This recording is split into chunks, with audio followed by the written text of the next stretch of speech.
Alright,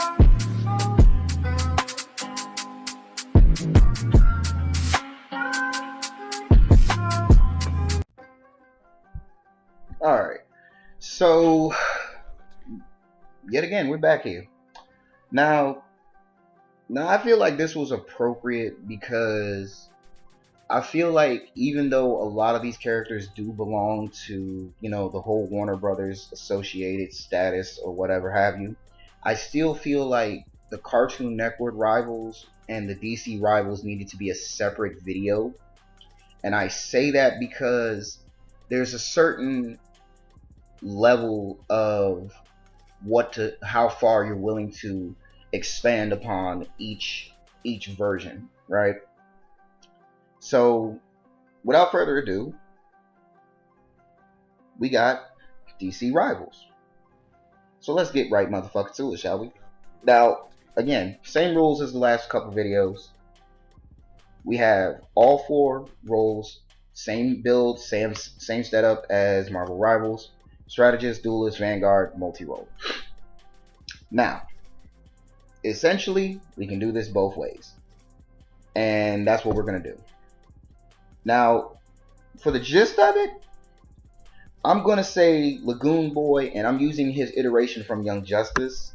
He can definitely get away with being a multi-role character, strictly because he's fast, strong, and can take a hit. So specifically, if you're going to go about it viewing him from the Young Justice standpoint, he's definitely a Vanguard, but he also doubles as a duelist in a sense. And even though technically in this case that would be Mr. Fantastic, I feel like he has the ability, to be a multi-role character, meaning he could be the strategist that pulls off Jeff the Shark abilities, then turn around and be a Vanguard with his puffer form. I think that's what they call it. And then that would make him a Vanguard. And then obviously him being Atlantean, he can deal damage from a distance and at the same time do up close and personal close combat. So yeah. And without even a second thought, Bane has to be a Vanguard. And it's not, and I'm also putting in consideration like Bane on a regular basis already has the Venom pumped in him. But if it comes down to him being a Vanguard, his super would essentially be that of Hulk's. He would become absolute Bane. You see what I'm saying? Like that would kind of level the whole situation out. Just like, but it would also make his health be like everybody got to jump him. You know what I'm saying? But anyway, Batman without a doubt is a duelist, because again, characters that represent the Marvel characters in Marvel Rivals that are very good representations and very good examples of, you know, what a DC Rivals could look like. Because when you think of Moon Knight, you can think of Batman in terms of the agility, the gliding, the batarangs, the overall arsenal. It would definitely be a situation of, like, I can see his finisher being basically the Batwing committing an aerial assault that'll clear out the whole map if you really get down to it, especially if you're low on health with that. So who else we on under the list? Shazam. Now, honestly, I was going to say Shazam could be multi-role, but I also thought about it. I was like, yeah, no, Shazam has to be a Vanguard. There's really no common denominator on that one. And simply for the sake of Black Canary in this case, I want to say she is also a duelist, because the way I look at her, I won't say she's on the same level as Captain Marvel, but at the same time, she is definitely kick-ass, straight to the point, throw these hands, you know what I'm saying? Like, and with her sonic scream, it could get to a point where it could be a representation of Emma Frost's finisher, but only difference is it does chip damage for everybody that's in proximity, and then it also stuns them. So it's like with her sonic scream, it could do damage to you and at the same time stun you in one spot while the rest of the team, you know, bow, knock everybody out. You know what I'm saying? Next, we got Blue Beetle. Now, realistically, I want to say Blue Beetle could be a strategist.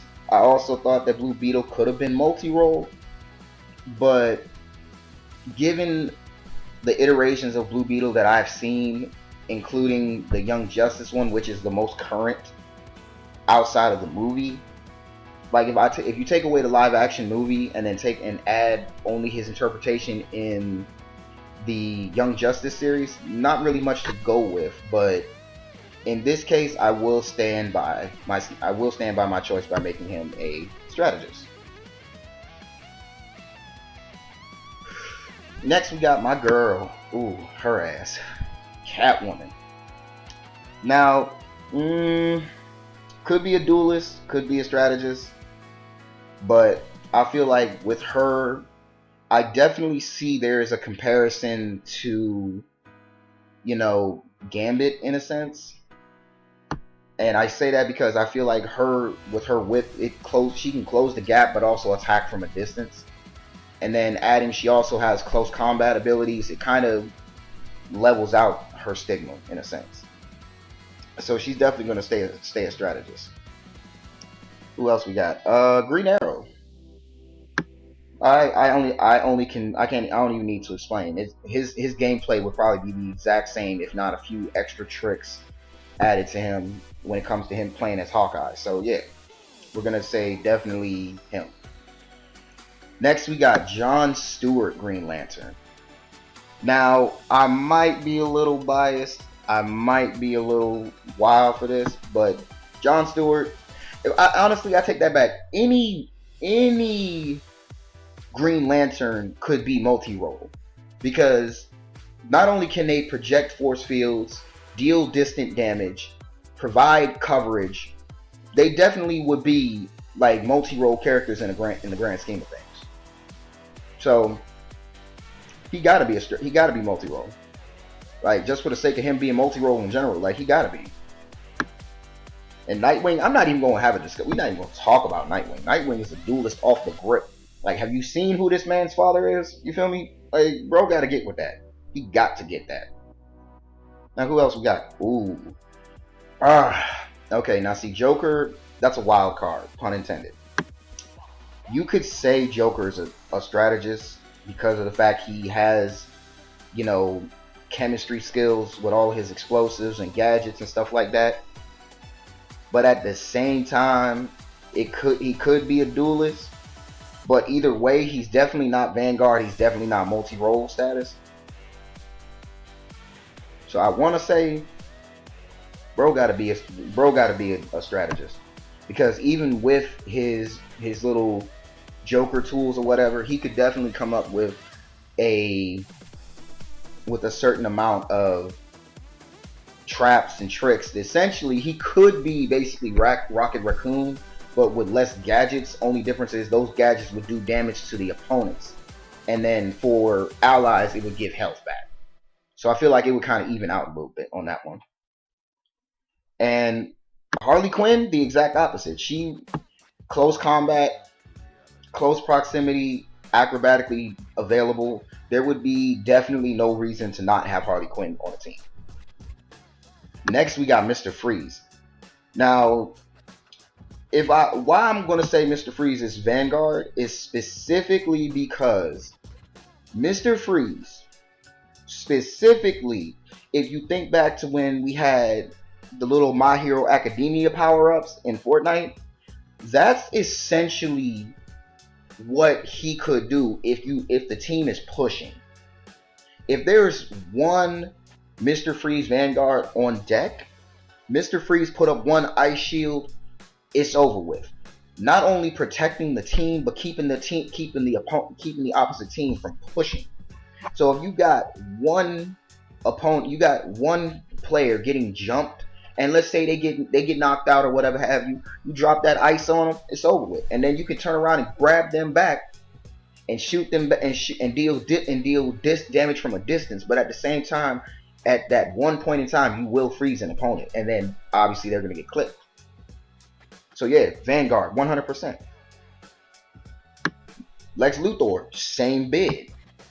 He is not. It's essentially he's essentially Superman, which is, well, at least when he's in the mech suit. There's no realistic denying on that. There's no realistic reason to deny that he would be on that list. But in terms of distant damage, as well as the rockets, the lasers. Oh yeah, he could take a hit. No cap. Nothing to say about that. Bro really could handle himself if he was a Vanguard. And next we got Granny Goodness. Now, honestly, this one I really don't know where to really place her in this situation. I really don't know where to place her. Because Granny Goodness has ran a fade with Wonder Woman. She has run a fade with all the Furies. Like, even in the comic books, there have been multiple iterations where Granny Goodness has been on par with heavy hitters in the DC universe. But because she's basically like the grand scheme player, she's not gonna, I wouldn't say that she's not really at that level where she needs to be.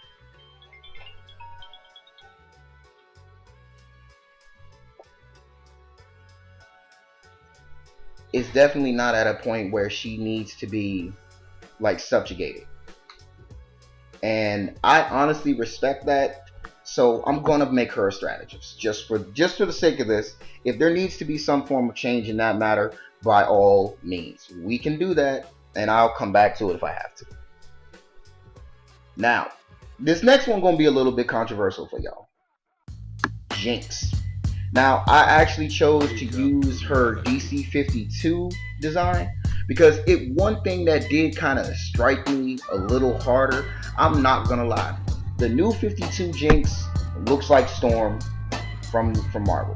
It's nothing really to really ignore on that. She looks like she's from Wakanda. And then the fact that the new 52, they try to do this grand sweep of all the characters from multiple versions. You know, obviously we have the 2003 Teen Titans Jinx, and then obviously in Teen Titans Go's Jinx. That's obviously the most current. But I feel like this version of Jinx is more of a, I won't say eye candy. I feel like that's rude.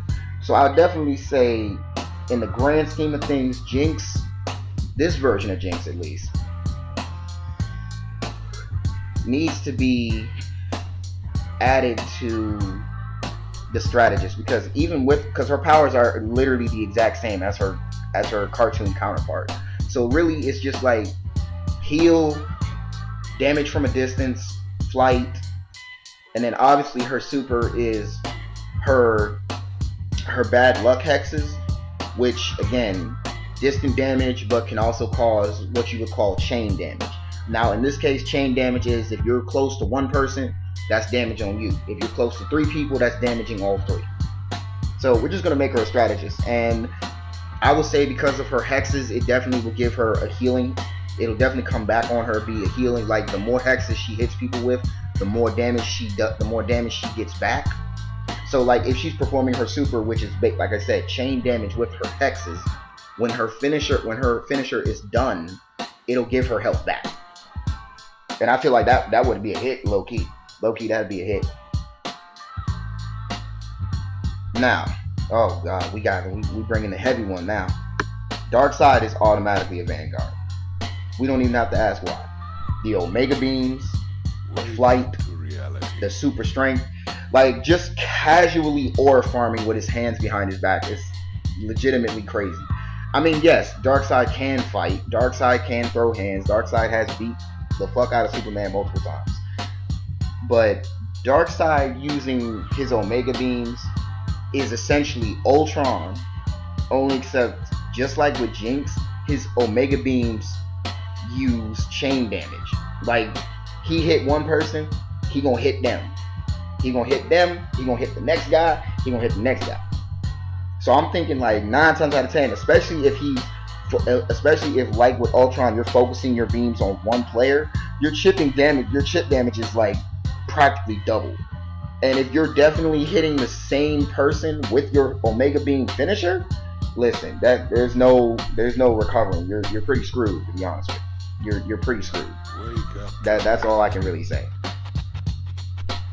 Oh, the Queen of Tamaran herself, Starfire. Now, obviously we have a little bit of a mixed basket right now, but Starfire essentially is Storm when it comes to her gameplay.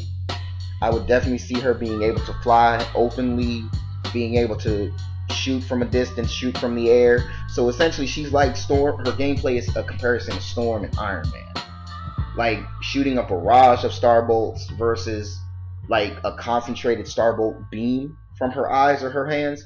It would actually be perfect. So she's gonna be a duelist. Poison Ivy, yeah. Excuse me. I would honestly say she deserves to be a strategist because with her being a master chemist and being a having her powers is definitely she's able to drop a healing gas on her allies, and at the same time that same gas can be poisonous depending on who walks too close. So it really would be she definitely on that status. Alright, now we're getting close now, folks. I feel like we're getting somewhere, and honestly, this is a good one. We're getting good here. We got Raven. Now, Raven, I can't deny she would be, if I look at it from a wider picture, she could be a Vanguard. She could even get away with being a duelist.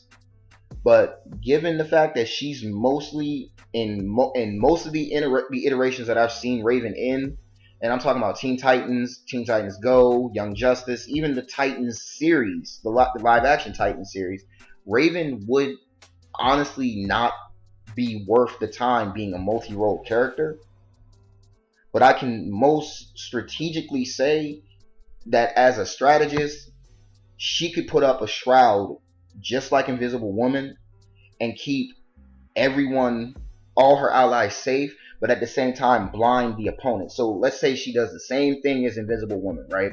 It's a shrouded cloud blocks all vision from everybody. So, but in her case, if you're on her team specifically, you can see them, they can't see you. And if you're in that cloud, it does chip damage, which makes it easier for the opponents to clear the map. Boom. And then obviously Dark Raven would be crazy. Would we have no problem? We would see all Itachi level foolishness going on. Like, cheesing would be crazy. But anyway, next we got Red Tornado. Honestly, that I actually premeditated this one. I actually premeditated Red Tornado. Because even though Red Tornado could be a Vanguard, he also could be a duelist and a strategist. So, for the sake of argument, he's going to be on multi-role status. There's really no other way to put him in. Because, like, let's be realistic, he's got all three put across the board. And even though, like, you know, his powers are pretty basic, I feel like he definitely has earned a status in terms of being on every side of the map. Alright, so without further ado, we're just gonna cut this. We're gonna cut this one fast. I don't feel like you guys need much of an explanation now that you understand exactly what I'm doing. Static, duelist. Superman, Vanguard, easy money. Terra,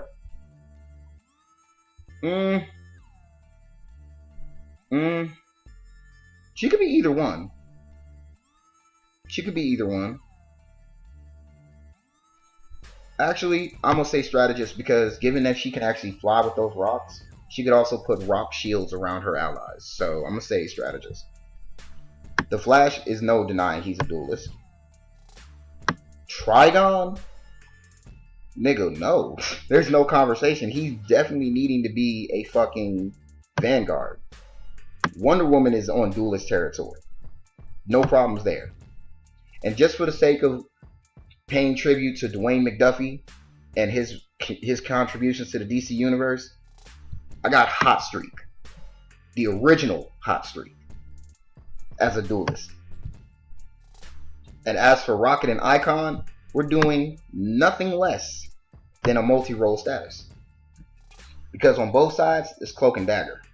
Coverage damage, damage dealt, and damage taken. You switch in between both sides. Both sides can give shields. Both sides can deal damage from a distance. Perfect. But anyway, how'd you guys think about that? Y'all like that shit? I feel like we did something with this one. We need to do another one. What y'all think? Let's get at me and we see what we can do with this.